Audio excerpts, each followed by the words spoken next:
Hello, I am Tayu. You may recognize this name from a certain other channel where I talk about extraterrestrials. For this video I want to talk about the theory known as Byronism. I know on my main channel I talk about it to a tiring end, but it had to be explained.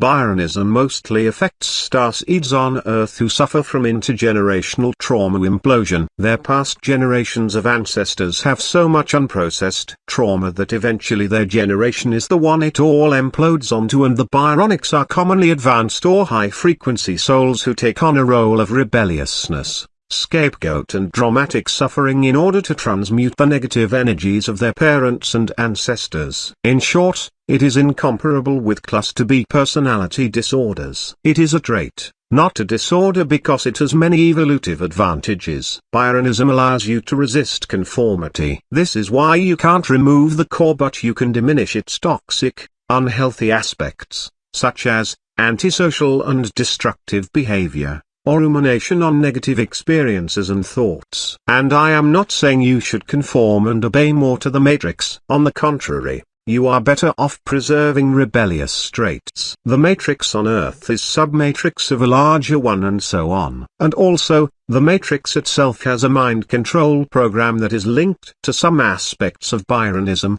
which veers off the fact that many people believe that being edgy and antisocial is cool or hip. Frustration towards adaptation is a central theme within the trait. I was repeatedly told by a social worker that I should brush twice a day. Why would you still tell me what to do while I'm 20? You don't know my health status. Some people don't even use soap or brush at all. That's quite right. We, people who have Byronic tendencies, tend to associate adaptation with obeying to arbitrary expectations and orders, and some even if it saves lives. Before now, I thought that this was basically self-neglect, as an adaptive impairment, but I now feel otherwise, that we are very aware that our bodies don't belong to anyone else but us, and we will develop very idiosyncratic ways of taking care of our needs and treat our surrounding environment that may seem like we ignore our own needs sometimes, or those of our environment, because sometimes we just think we don't have the same exact needs you have as humans. This is basically an attempt to distance ourselves from being a conforming human as we align more with non-human energy, and we do this as a defense mechanism against conformity itself, dissociation from the Matrix, which creates a state that can be mistaken for semi-diogenic. On top of that,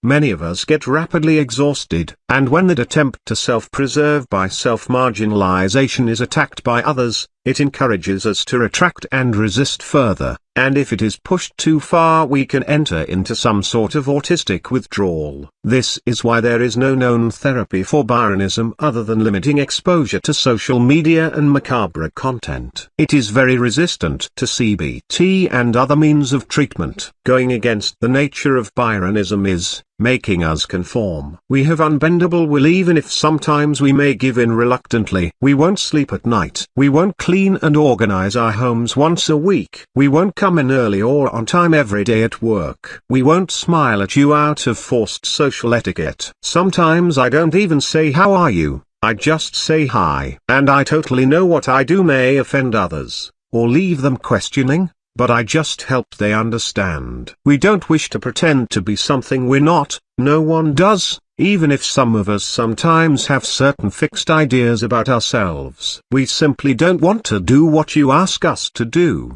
because of our disillusioned perspective. It's extremely hard to convince us to become puppets, because we are not meant to be puppets. Our response to this conformist matrix is a natural reaction to feeling pressured, because trauma can leave mark of "you can't make me." We can be very passive-aggressive at times because we are so frustrated by expectations.